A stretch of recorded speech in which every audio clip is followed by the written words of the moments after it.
thank you for coming to this sort of final In Conversation in a kind of series of 4 conversations I've had with people that have really inspired my process in making this work. And I'm really honoured to have Angela Voss with us today.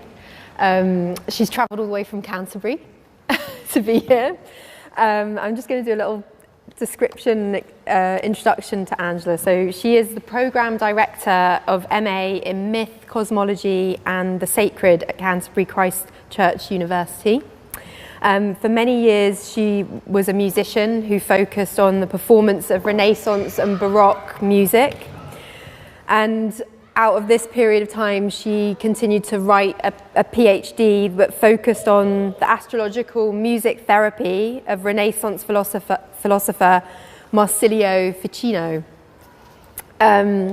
She has been an astrologer for over 35 years herself, and Angela has been deeply committed and involved in Hermetic, Neoplatonic and esoteric philosophies and traditions in the West, and invested in the marriage of scholarship and spiritual wisdom. She writes about the revival of Neoplatonic thought, the power of symbolism and symbolic interpretation. Thank you, Angela, for coming. Thank you for that introduction. It's great to be here. Really lovely. So I was going to start each of these by saying how I kind of met the person that's sitting in this chair, and I really kind of pursued you as a sort of fan, I think it was fair to say, after hearing Angela's on many sort of podcasts I heard you speak on Melvin Bragg's In Our Times, specifically about, the music of the spheres, essentially, that programme was about. And that really sort of tuned into things that I was thinking about within this work. And really I want to get you to sort of speak about what you know about best, because when I first approached you, you were like, I don't know anything about contemporary art, Serena. What do you want me to help you with? And I guess that's the beauty of contemporary art. You can slip and slide into so many different areas, that what you were talking about really resonated with ideas that I was having about how I wanted to physiologically affect people through sound. And so realising that this traced back through centuries and centuries, and that there was this great history, was really key. So if you could tell everyone a little bit about Marsilio, I should say his name properly, Ficino. This is Angela's book, by the way, just a quick plug. That would be fantastic. Well, really, we have to start with Pythagoras rather than Ficino, because Ficino was very much working within a tradition that had been established throughout the classical period and medieval period, beginning with Pythagoras, which I'm sure you all heard of and know a bit about, who was said to be the first person to hear the music of the spheres, whatever that may mean.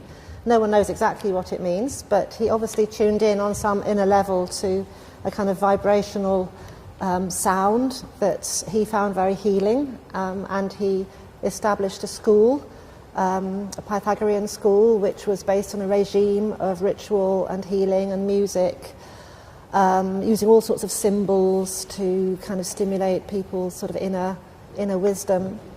And nothing was really written down by Pythagoras, but various sort of sayings, and his philosophy was transmitted through the esoteric tradition in the West, particularly through Plato, and the idea that music or sound is embedded in the cosmos in a mysterious way that's beyond our physical hearing.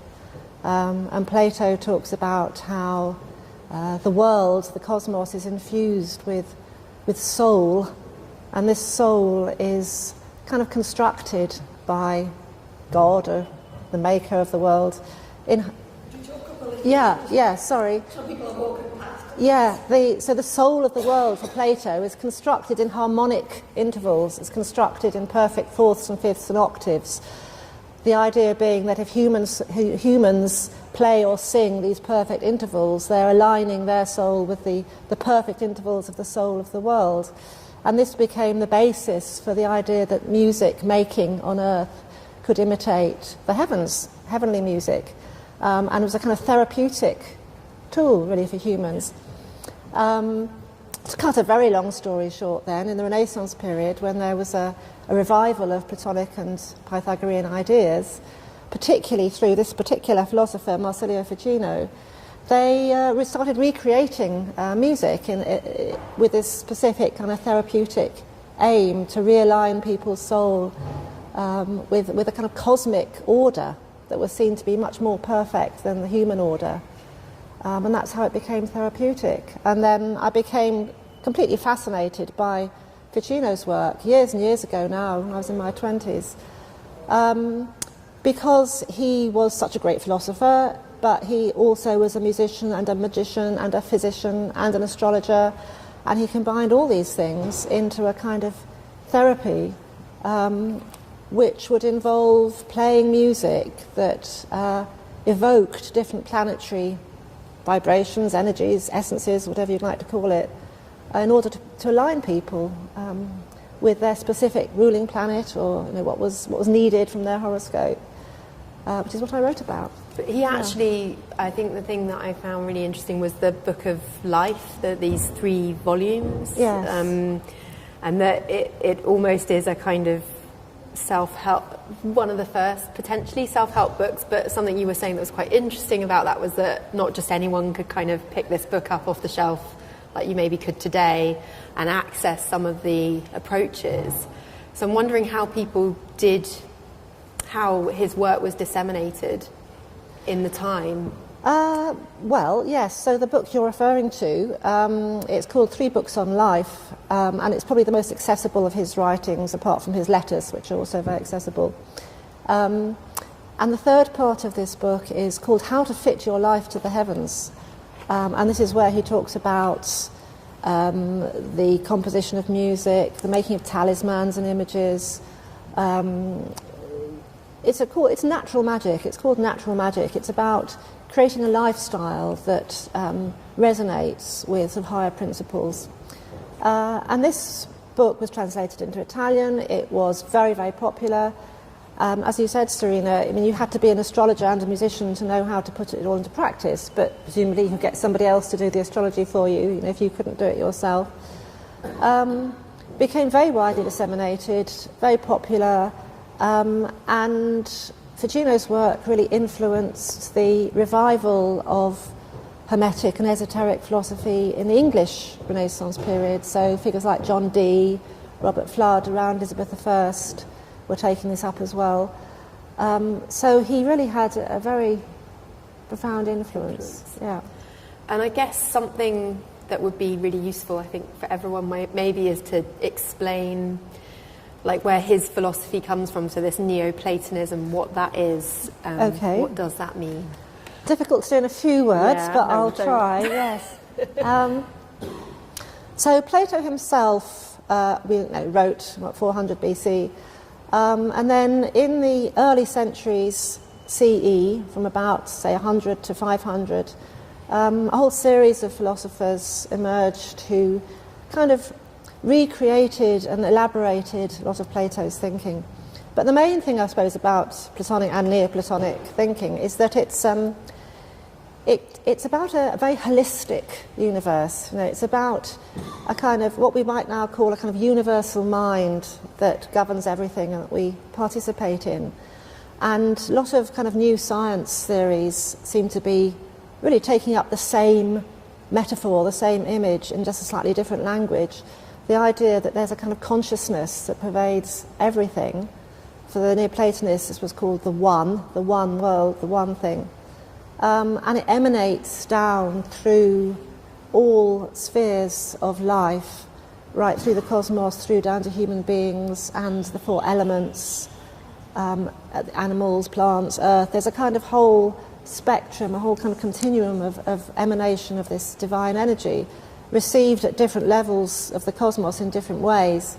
So human beings can kind of plug into this energy. This is what magic is, or natural magic is, and raise themselves. So I suppose the other main feature of this way of thinking is that we've got 2 levels of soul or mind in ourselves. We've got a human level, which is concerned with human things and our human lives and our common sense and our sense perceptions and everything.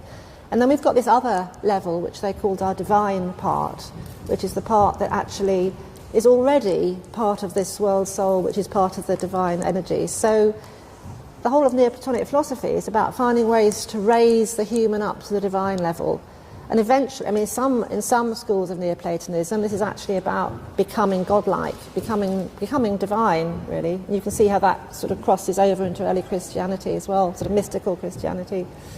So ritual practice for certain Neoplatonists, not all of them, ritual practice using music, using symbols, using talismanic magic, using images, was all about creating the kind of images that reflected these divine principles. So the artist would have to be able to tune in to the world soul and kind of have a sense of what these divine principles were, convey them in images so that everyone could see them, and then that would allow everyone to sort of raise their consciousness to that level. So the power of art for Neoplatonists, is absolutely supreme. Art has this potential to completely transform the human being. And so you can see how then there would arise like two kinds of art. So this starts with Plato. You probably all have heard how Plato didn't really like the artists. Well, he didn't like the artists, certain kind of artists, who were just recreating shadows on the back wall of the cave in which people were sitting trapped. But the kind of artist who could move out of the cave and sort of see these higher principles and then come back and convey them to the fellow human beings, that was the kind of art that was the only kind of art that was worth doing. And so that's a sort of distinction, because something that you talk about and that I find really interesting is our relationship to imagination, and how that's shifted and changed through the centuries and through humanity, really. And something that he kind of separated out, these sort of forms of imagination. And could you speak a little bit more about that? So that's very important. So Plato doesn't really talk about the imagination so much, but when we get to Neoplatonists, we get the idea that there are two kinds of imagination that correspond to these two levels as well, and that's the so-called lower imagination. Some writers just call it fantasy. It's a sort of fantasy, which is just sort of recreating images that don't really connect with anything further than themselves in some way. But the higher imagination is the faculty which can kind of move right through to penetrate the veils of something mysterious. I mean, like Blake's divine imagination. The Romantic poets took this idea up as well, that there's a kind of imagination which is not just sort of whimsical fantasy, but actually is a kind of knowledge. So this is where you get imagination and spiritual knowing kind of crossing over and becoming one in a way, that the imagination opens up the whole realm of spiritual knowing. And again, this is why artists who have this divine imagination can present images for us that will do it for us. And I suppose we're in a bit of an impoverished state in some ways in our modern times, because all images are seen as equal, all art is seen as equal. How can we discriminate between art that's just personal fantasy and art that actually has some kind of spiritual message or content? And I think Serena's art here is extraordinary, because she's managing to combine these very powerful images with sound that does connect to the cosmos and does allow one to move into that altered state where you can begin to drop away the everyday mind and connect with something else. But not a lot of modern art does that, in my opinion. Yeah, you didn't come into the gallery as a contemporary art fan, and actually you didn't know what you were going to expect today. Yesterday you came up here, so it's really interesting to sort of. Well, I was kind of relieved at your response to the work. So it could have been quite awkward today. No, I don't want to be disparaging about modern art.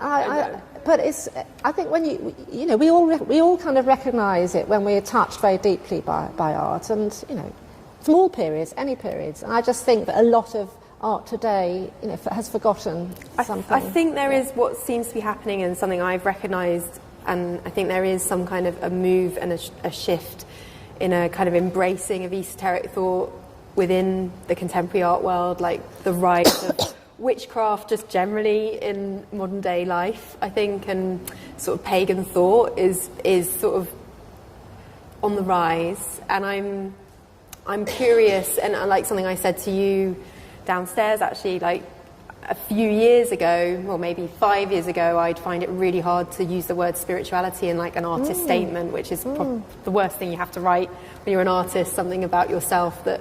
But, you know, that was always there. There was always a sense of kind of like, but I felt like I had to sort of hide it and mask it and talk about it in a different way.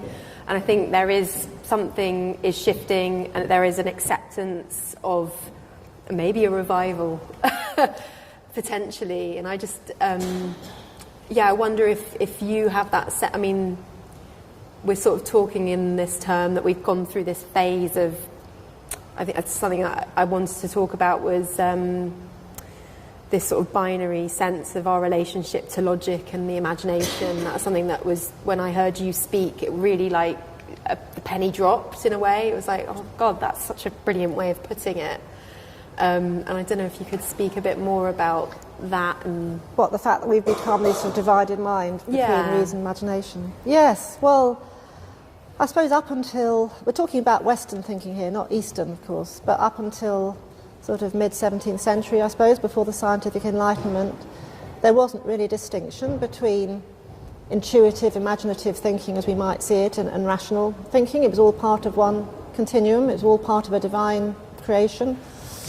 Again, to cut a very long story short, I mean, in the mid sort of 16th, end of the 16th, 17th century, we begin to get this huge intellectual movement called the Enlightenment sort of taking root, with what we now know as modern science, beginning observation, empirical observation, telescopes, so people could see that the planets weren't perfect spheres anymore, they were just sort of pitted lumps of rock. I mean, that must have been a huge shock. The idea that the sun was no longer the centre of the universe, another massive shift, and the rise of empirical discoveries in science, all began to lead to this development of the human rational mind, as such a strong force determining how we see reality. I think to the detriment of our imagination and intuition. As I was talking to Serena, some of you may know a book by Ian McGilchrist called The Master and His Emissary, a fantastic book by McGilchrist, who's a neuroscientist who traces the last 2,000 years of human thinking in the West and has shown how what Plato saw as human and divine ways of knowing, which we could call intuitive and rational, just as a sort of shortcut, has become extreme. This split between these two ways of knowing has become very, very extreme now, to the extent that the rational mind is seeking to usurp its master, which should be its master, which is the intuitive mind, and have complete autonomy. And then what happens as that gets stronger and stronger and stronger is that the intuitive, imaginative knowing gets thrown into a kind of shadow, which then becomes demonized. I mean, you can see this in the demonization of literally the demonization of the feminine, what was in the 17th century with the witch hunts, etc. You can see it in this, the rise of patriarchy. You can see it in the way what is called feminine wisdom is sort of denigrated. But this feminine wisdom, McGilchrist shows, is actually the basis of all other wisdom, is the basis of all other knowing. So it's not that the rational mind can throw it out and call it sort of fanciful superstition. It's that the rational mind actually depends on it for its very growth and its kind of its insights in a way. So McGilchrist shows how the right relationship between these two modes is actually that we ground ourselves in a kind of knowing, which is a deeply intuitive sense of connection with something greater than us, and then out of that we develop this very, very useful and necessary rational mind to discriminate and to interpret and to analyse. But we must always then return it back to the bigger picture again. So he describes it like a kind of a circular process, which is just so like the Neoplatonic way of looking at things, that we emerge out of a kind of ground of being, which is a deep knowing. We then have to, in our human lives, use our faculty of logic and reason and all that to live our lives and understand reality. But then we must have a sense of piety, if you like, back to the bigger picture again. And this is what a sort of true sort of spiritual circuit might be. And of course, McGilchrist shows in certain periods of history, like the Renaissance period, these two modes of knowing were in a kind of appropriate relationship, and then you get a massive flowering of culture.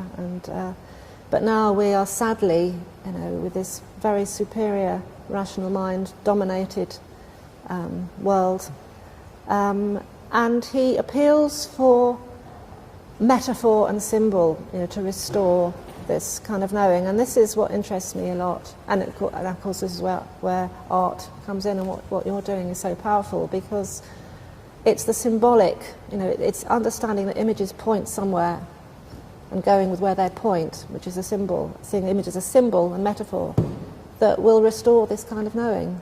So he ends his book by saying, the only thing that's going to save us really is valuing metaphor and symbol far more than we actually do. It's sort of unlearning this sort of 300 years of enlightenment that we've kind of... Well, we can't unlearn it, but we can perhaps balance it or put it in perspective and give it its own domain of knowing, and not assume that this whole other, mysterious other, can be known in the same way that you know things through the rational mind. That's the problem. Yeah. So things like astrology and all the things that these sort of... Yes, it's a very male-dominated world. That's another element we've spoken about, and something it's interesting because although this man was a priest, so he was completely celibate, but he had a circle of men around him, and it was just this very... And I think you sort of had a struggle with that, because I asked Angela, were there any women doing anything in the Renaissance period that were of interest, and that... there are very powerful Renaissance women, but not philosophers. No, I mean, it was definitely a male world. Yeah, but they were devoted to the divine feminine. I mean, that's very important. That the group of philosophers around Ficino were very devoted to Sophia, or divine feminine wisdom.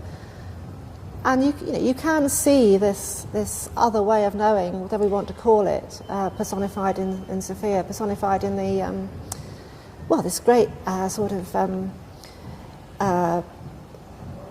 flowering of the feminine goddesses in the Renaissance. This is Sophia manifesting herself, and the classical myths, and the revival of the classical world, the imagination of the classical world is all the revival of the divine feminine. But not many earthly women were involved in this project in that time.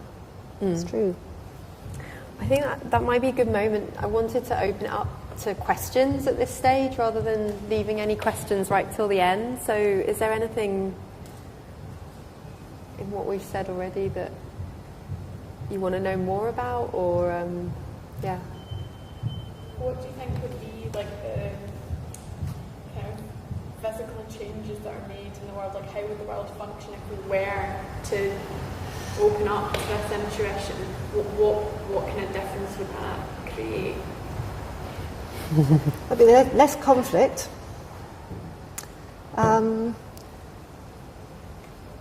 I think there'd be less opposition between science and religion, which is a massive, because people would understand that all these ways of knowing have a rightful place and are necessary for human beings, and they're not in any way opposed. There'd be less literalism in the world. There'd be less, taking things on face value and not understanding what they point towards, their significance. There'd be more great art, music. It'd be a great healing. I mean, I think the whole New Age movement is trying to do this in its way. And of course, what is termed the New Age movement is just contains so many different things.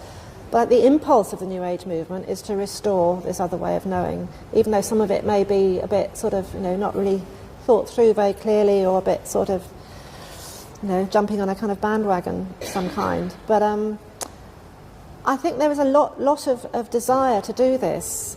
But I think it's quite tragic that some of these great ways of thinking from the past are not really studied and seen as a kind of Western precedent to ways of doing it. So a lot of New Age thinking, a lot of new scientific thinking is actually calling on the same ideas as Plato and Neoplatonic thinking and esoteric thinking, but it actually doesn't really read it, it doesn't really consider it, doesn't really kind of go back to the very profound kind of philosophical principles that would actually convince people, I think, a little more of the quality of this kind of way of thinking. And I think it's because there's this huge watershed of the Enlightenment makes it very difficult for people to really value the kind of thinking that went on before. I suppose that's the best way I can answer it. Yeah. I was sort of thinking about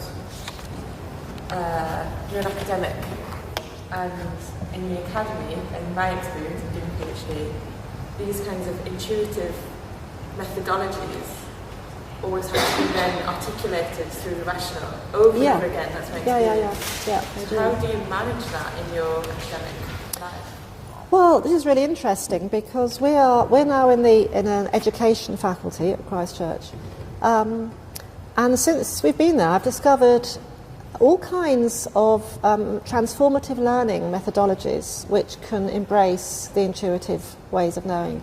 So we, on the MA that I teach, we have learning journals where people reflect personally on their experiences, and we have a creative project where they actually create an artwork and reflect on it. And these can all be kind of contained within intuitive research methodologies. And I can point you towards some authors if you like, but there's quite a big movement in education now which is called transformative learning, and what we do fits very nicely within that language of transformative learning. And a lot of the transformative learning is based on Jungian ideas, the idea that learning is a sort of soul process of individuation, which fits very nicely with what we do. There's a particular writer called Rosemary Anderson who writes about intuitive inquiry as thought of the heart, which is given an academic method, academic container. So there's actually a lot of help around now. This is something that is growing, I think, within education particularly, which provides methodologies in which you can contain the intuitive. There's also autoethnographic writing, autobiographical writing, creative narrative writing. These are all now established academic methods, and if you lay out the guidelines and say this is what you're doing and do it, you can include poetry, autobiography, dream work. I've got students working with alchemical models, following an alchemical framework for their research. We also use, interestingly, I think this is probably something that's quite unique, we use a model of interpretation that grew out of early Christianity called the four senses of interpretation. And when students are working with images particularly, they follow this, which goes through a process of a literal interpretation. It can be a sacred text or an image, a literal interpretation, an allegorical interpretation, a symbolic interpretation, where they start reflecting on their own engagement and their own transformation through the process, and then a spiritual interpretation, which opens up into some bigger questions of more universal significance. So we adopt that model and bring it into contemporary use. And then you've got a model in which you can actually move in this intuitive way as you go through that model. So we're finding all sorts of ways to bring this into an academic discourse. And it seems to be far easier in education where we are now than in religious studies where we used to be, where it was very difficult to do anything unconventional. Yeah. Why is that? Because their methods are more prescribed? Or? I think, yes, we were in a department where you just wrote in a certain way and it was very conventional and you didn't involve your personal experience. It's very interesting if it's a religious studies department. They're also dealing with there's a disconnect. Yes. Similar perspectives. This is very true, but I think there are other issues with the religious studies department because, well, I can't really sort of go into this now, but I'm not going to go into that particular religious studies department. But in general, I would just say that what we're finding with our program is that we have many practitioners who are sort of pagans, who identify as sort of pagan in some way, and we have to negotiate the pagan. I mean, Canterbury Christ Church is an Anglican university, and we're having to negotiate that relationship, which is very interesting, and we're actually making a lot of connection and with the Anglicans in the university. Well, that could be quite an interesting point in terms of what he represents in a way. Absolutely, exactly because what he was doing. He was this fusion of, he was a Christian, I'm correct, priest, clergy, and he was trying to fuse these pagan ideas in. Could you talk a bit more actually about that? For me, I think that's quite interesting because he was really, that's so groundbreaking to be a thinker in your time and be going against the conventions of that time, to the point that you could be executed or excommunicated. Yeah, absolutely. Some of his colleagues were, for it. Yeah. Well, I think it's the same kind of dilemma that we've got now, in that he was trying to infuse what was quite a rigid kind of Christian dogmatic way of approaching religion with this Platonic imagination. I mean, not so much for us now, but key for that period was this problem of the spirits, or the daimones, the demon, what became demons in Christianity. Because what I didn't mention before is, for the Neoplatonic cosmology, all these levels of being are filled with intelligences. They're all filled with life, and these intelligences are seen as good, positive spiritual intelligences. They're daimones, not demons. What happened with Christianity is that because Christ came and subsumed all this into himself, this sort of cosmos almost became cut in half, and we have the good angels and the saints on the one side, and then we have all the kind of spiritual intelligences that were seen to be lower, demonized, literally demonized. So here comes Ficino with wanting to promote this cosmos that's full of positive intelligences, and for him the planets are daimons. They're life forces that are leading us back to the good. And he's trying to fit this into a world where all these things are seen as demons. How does he do it? And he does it by using the right language, by kind of saying, well, Plato thought this, but that doesn't mean that I think it, or some people call them daemons, other people call them just life of the stars. He just finds this way of speaking which stands outside the dilemma, stands outside the conflict, and manages to kind of find a way of just carefully managing these two ways of framing. And I think this is what we have to do as well, really. And I think what you're doing here, and what so many quite transformatory modern art is doing, is finding this way of standing outside and presenting something which can be a holistic experience, which doesn't have to be labelled as anything. Yeah. It doesn't have to be fit into a particular religious framework, or be seen as a scientific project. It's just, it breaks all those boundaries and allows people just to make this fusion of this deep connection with something they can interpret in whatever way they like, really. Yeah. Because, all these interpretations are cultural constructs in some way. There's something coming through, well, who knows what it is, and then all these cultural constructs, like many different stained glass windows, refract it in different ways, but to try and go through those windows to what it is that is coming through, which is a great mystery. Yeah. But I think that sense of not explaining everything, it's hard. Like, even when I was talking last week with Johanna, the sound healer, and my rational mind when I was going to see her was very at the forefront, and she really had to manage me in a way to disarm me of that researcher's head. And I think something I didn't say last week, that every time I did try and record anything we did in those sessions, the camera failed, the battery didn't work. Something cosmic was like, you really need to, the diamond was like, you really need to experience this, Serena, and understand it through experience rather than through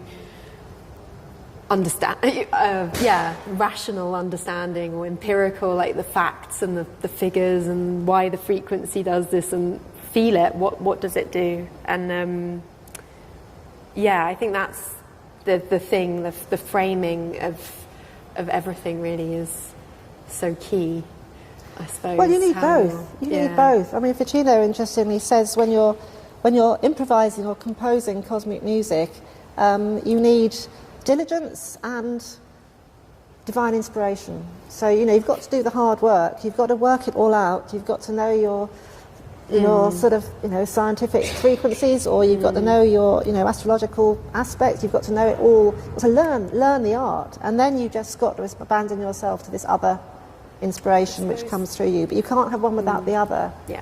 But something that was quite interesting that you spoke about was the two different ways of using these planetary harmonics.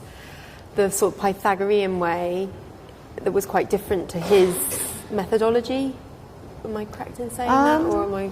Yeah, I think what you're referring to is the fact that out of the idea that the music of the spheres has some kind of effect on us, or we can tune into it, came two streams of using this. So the kind of stream I think you're evoking here is the stream that tries to imitate either sort of frequencies or sounds that, or particular pitches of notes that are associated with cosmic vibrations or harmonies. I'm just thinking of something like that. There's NASA recordings now you can get of amplified planetary harmonies that are used for meditation, for example. So that's like a kind of combination of scientific measurement and meditative work.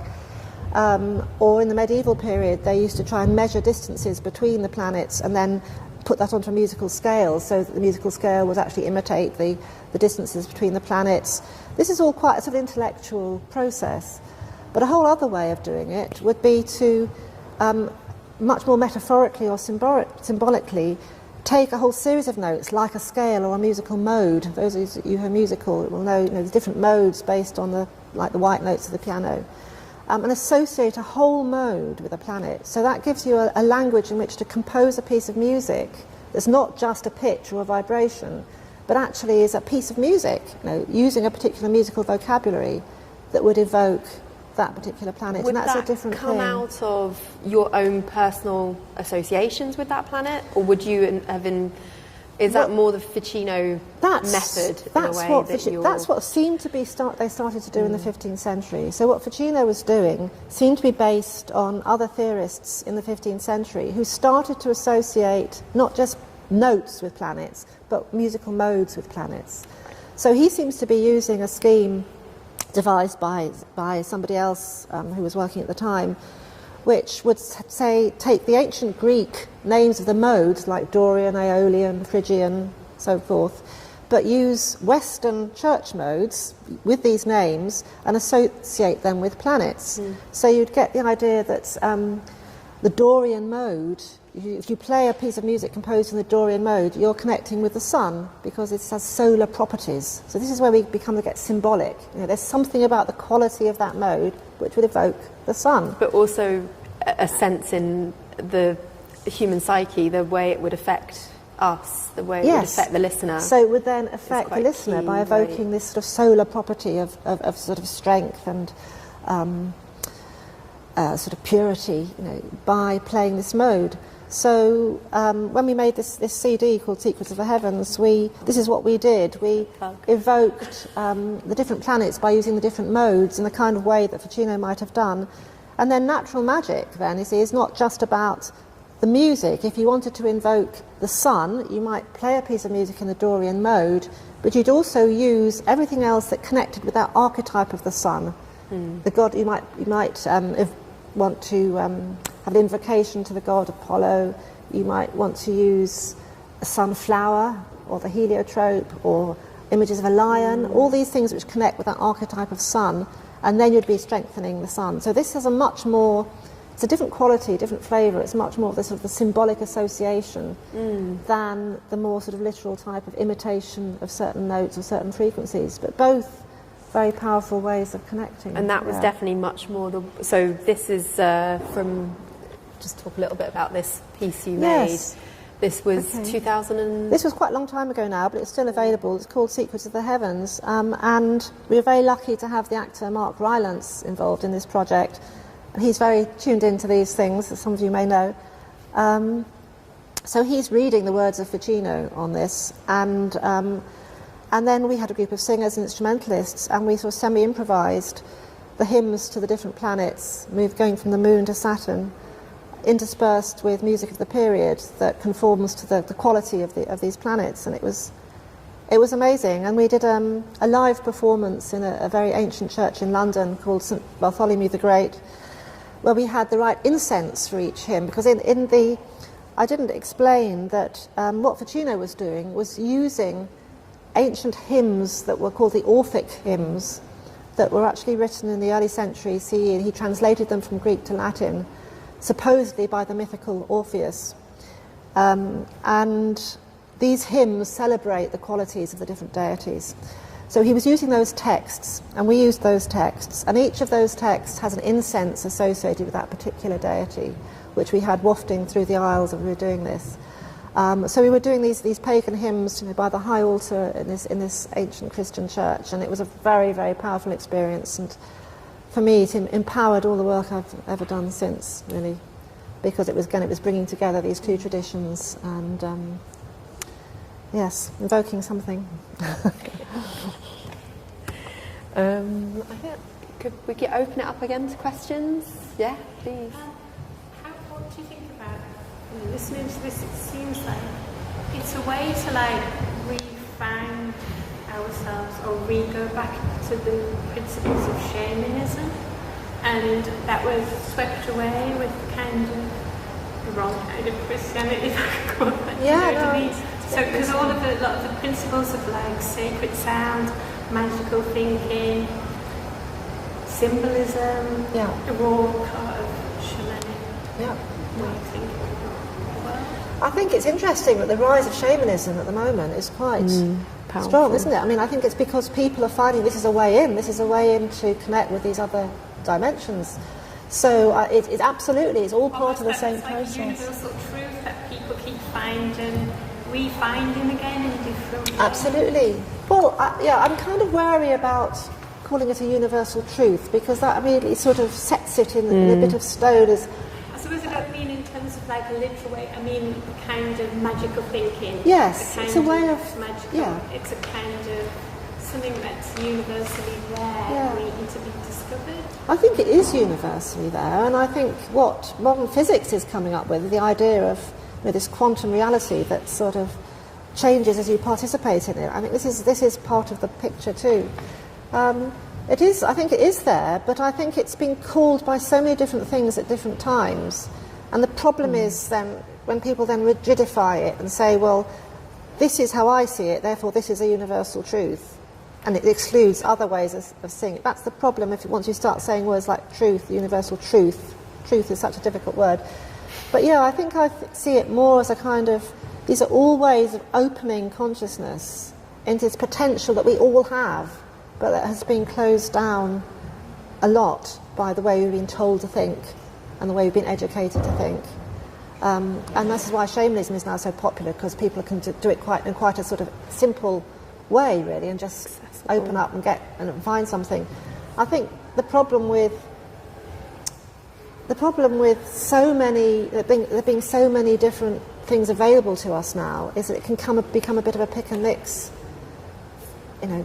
way of entering into these things, and actually a spiritual path is quite hard, and you need a lot of dedication, and you need to sort of follow, I think, one thing and sort of really practice it. But I agree. I think shamanic practice is a very powerful way of opening the doors if you're ready to encounter what you find there. Yeah.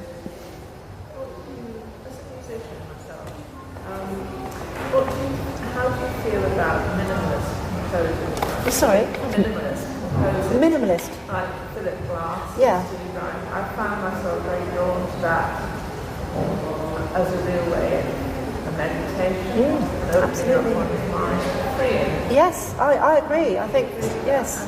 It seems to appeal to a lot of what I teach as well, and a lot of the younger people that I have are very drawn to that kind of life. Absolutely agree. Yeah, I think some of those, yes, they really create that kind of space in the mind.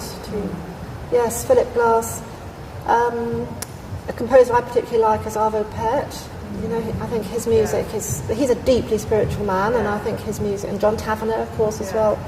I think there are some amazing contemporary composers who do open up that space, yes. But I think the problem, it's the same problem with art. I mean, if it gets very conceptual, once it gets very sort of heady and conceptual and loses that connection, then I think modern art and music suffers a lot. Yeah, but I agree. I think there are a lot of composers that, I'm not so sure about John Cage, but or Stockhausen, but no, there are some who really do, I think, provide that space. Yeah. So I was going to ask where the space is for atonal music and all that white noise dragging. Well, some people may find it. I mean, it doesn't do anything for me. I kind of. Do you find that kind of music moving? I think it can shift things. Pardon? You cranked it up at night. Yeah.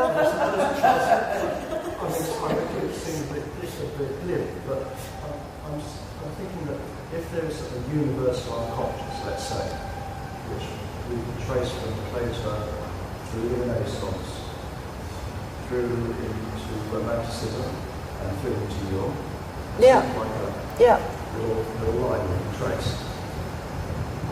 So what happens to the undercurrent, the opposite of all this? And so I was wondering whether maybe in the grander scheme of things, we have mythology, great myths, and we have folklore.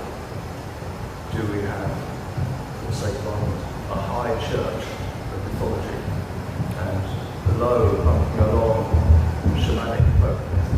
And where does that, so where do all these things sit in the grand scheme of things? We take music, we say a high church at one end, we have John Cage and atonal and bracket at the bottom. In the same way, as I say, we have myths at the top end, and we have folklore shapes at the bottom. So surely there's a space for both. And if we're looking for a universal unconscious, if we're aiming for that melding together, which is surely a platonic thing, the androgyny is a platonic, as I understand it, symbol of combining the two in the same way that Jung has the animal and animus and all of that, then surely there's a moment to be inflamed by God and inflamed by its opposite, the devil. Or is there? I wouldn't say that there's a... personally, the idea of a devil doesn't speak to me at all. I think that's a bit of a human construct. I mean, I think there's an absence of good. I think there's an absence of order and an absence of harmony, and there's a kind of chaotic element of human beings. And I think there's a state in which human beings can become so sunk in the sort of human ego that they act in despicable ways. But I don't think there's a polar opposite to the good, which is the devil. I mean, I find very sympathetic with the Platonic idea that evil isn't just the absence of good. It's just a place where there is no divine flow or impulse. There's no consciousness. But I wouldn't say that it's a force for evil as such. I don't know. I mean, there are many ways of looking at it, but I think you're absolutely right that any symbolic myth, story, anything that opens up, anything that's what does Kastrup call it? A positive myth. Anything that has a connection to an archetype that lifts the soul in any way, or establishes meaning for the soul in any way that's meaningful to your life is great. I mean, from folklore to myth. I also think in terms of white noise, we've spoken in this series of talks. We've kind of had people like John Bowers here, who is a complete advocate of white noise and the use of it in his music and his sound work. I use it in this piece, but I'm kind of softening it up. I'm using VLF receivers that are a completely unpredictable kind of picking up of electromagnetic energy in the room, in the space, but they are about trying to connect, and they're really rudimentary radio telescopes. But then I think it again is about framing, because you speak to the astrophysicist who we had speaking, Andrew Fletcher, and he says to me, what you call white noise, he'll say that's the sound of the galaxy, our galaxy, Serena, you're listening to our galaxy. So it's kind of like, some people love white noise as this sort of angsty thing that sort of an irritant in terms of maybe like just being in a space, and I think you can kind of alter your state through the vibrations of listening to that and being like, there's quite a big scene of that happening up here, I think, in the old police station and stuff, and you can kind of just have your whole bones shaking by the time you've gone out, and it's a bit like going to a rave, which again I'd say has these really like roots in primitive, tribal... Yeah, there's a whole Dionysian way of just... letting go. Letting go, which is so whether that's high or low, I think everyone's got their own church, really. I wouldn't use words like high and low. And I think it's to do with intention as well, because what you've done here is sort of created through an intention to create a kind of combination of image and sound to create some harmony that we can tune into. You've created a kind of container. There's a lot of dissonance in it, though, too, as well as harmony. It's like that, like you say, you need the two. You need logic. You need reason. You need imagination to be a functioning, and the best well-rounded human composers being. know how to use dissonance just in the right way as well to kind of, to convey this sense that we're human and we live in this condition, but we can also be resolved into some harmonious state. So, and I suppose someone I keep going back to who's much more recent than Ficino, but is like someone like Henry David Thoreau, who's talking about unprecedented, unpremeditated music that's embedded in nature. And that's sort of a transcendentalist idea that's coming through in the 19th century that feels like it's part of this lexicon of thought that still connects back to the music of the spheres. It's about this interconnectedness, I suppose. But the whole world consists of harmony. I mean, however you define harmony, it doesn't have to be as perfect fifths and fourths, but the fact that everything has a kind of vibrational essence that can be amplified. But he's making this distinction between the civilized realm of composed music and the natural world and the chaos of it, I suppose. That sort of sense of a way of manoeuvring through chaos, because the cosmos is chaos, that like the daemons, rather than demons. But it's so interesting the way words have been mutated and sort of forced into creating these symbols for us in our lives. Well, we create the symbols, and our cultural kind of movements and create the symbols, but what are we creating the symbols of? That's the interesting question. Can I just make a comment? Because I was thinking about the broken plates, and they represent to me exactly what you just been saying, because that's the chaos that's led to the destruction, and in some ways that makes them in a way more beautiful than the big ones. Possibly, yeah. Or I also see them like these are serving their function, and then everything has a life, a life, or we have a moment of existing within a certain way, certain form, and I suppose they're like a hint at the fact that things can break, but they can still be beautiful and still have a life after they've broken in a different way. Maybe that's like touching on reincarnation and ideas of past lives, and that you can just be completely, you're in this sort of cycle that I don't know, because when I made them I wasn't that happy that they broke.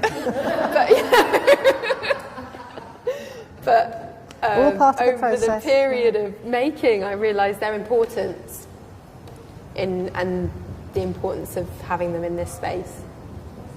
I wanted to ask that, did they break on accident, or... Oh, toes. Oh, yeah. I wonder what it was like for you to see them break. Pretty heartbreaking.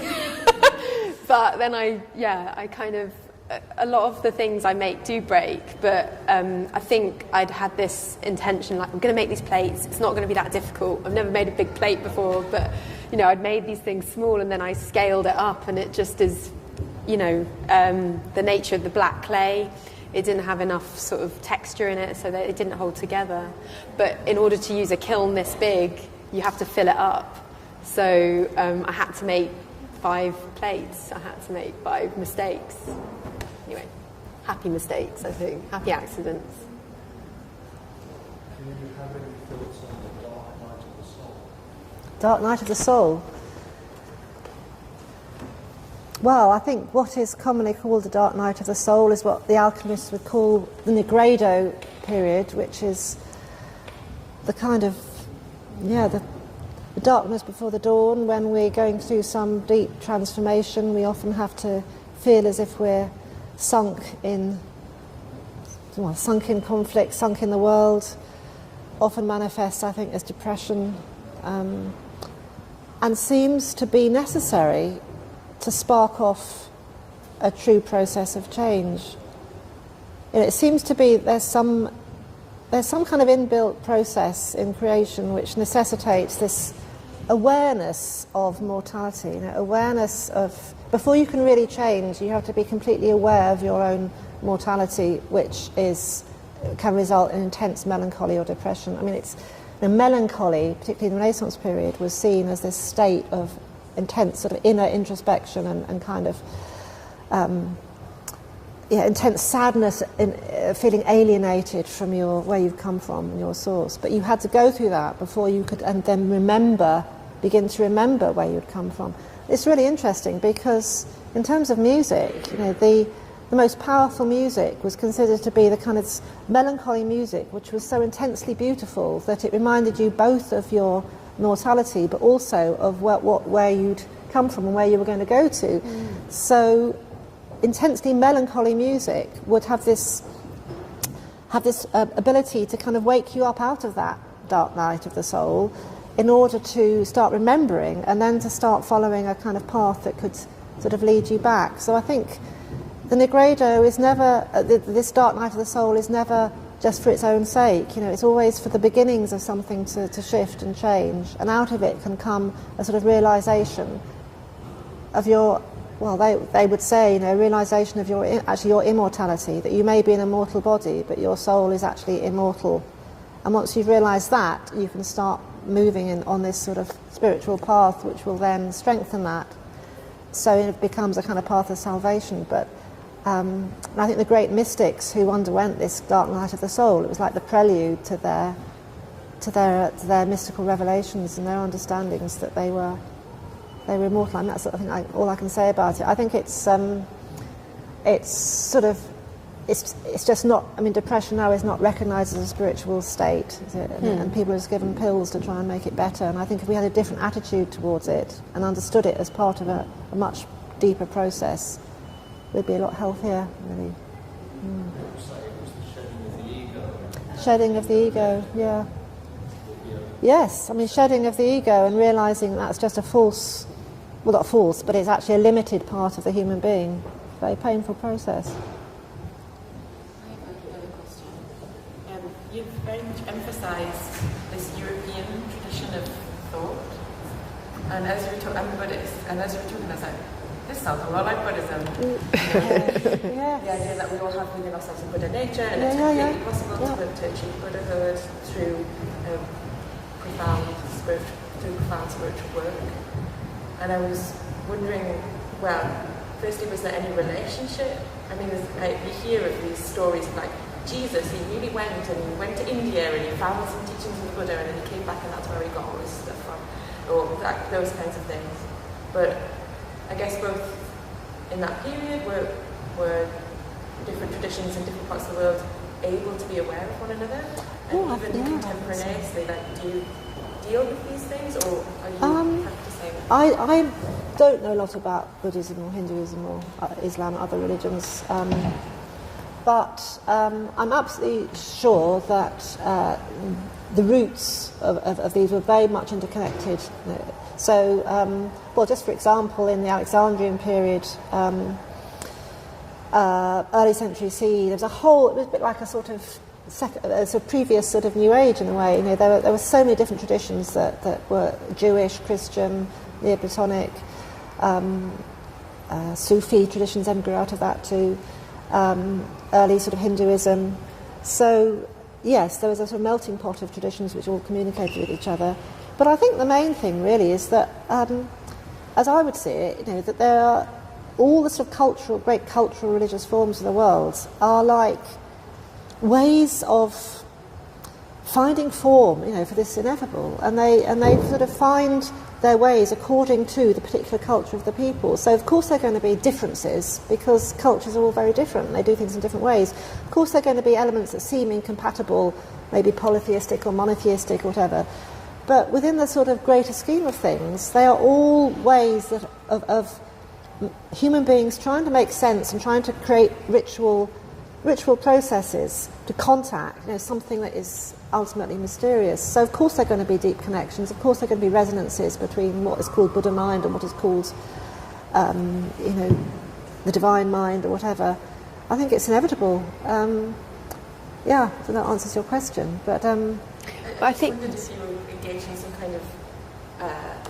It sounded to me, maybe I'm reading things wrongly, but you were engaging some kind of maybe subtle activism in recuperating these ideas and demonstrating that they also existed in the West always. Yes. That now, yes. What I experience amongst my peers and see on the internet is that when people have a kind of an appetite for these things, they're like, okay, I'm going to go to South America and take ayahuasca.